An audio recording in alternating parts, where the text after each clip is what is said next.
Kapag ang edad mo ay 50 years old pataas, i-enjoy mo na ang buhay.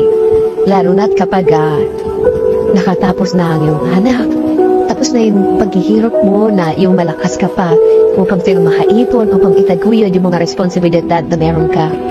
Ngayong settled na sila, subukan mo naman na huwag ka nang pumasok sa kung ano-ano mga pag-i-invest, mga bagong project, dahil sandali na lang ang buhay, lalo na sa Pilipinas, napaka-igsi ng buhay.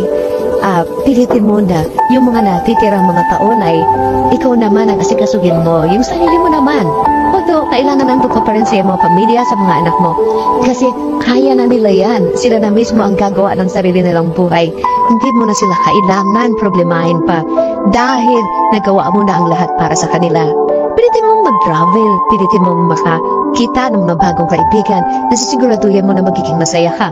Mag-invest ka rin sa iyong kalusugan. At kung pwede pa, kung malimbawa single ka, kung kayong pa at gusto mo pa, mag-invest ka rin sa iyong emotion. Hindi mo alam kung hanggang kailan ang buhay natin. So yung matitira na yun, para sa iyo naman yun. Kasi ibinigay mo na ang lahat para sa mga mahal mo sa buhay. Karapatan mo rin kasing lumigaya.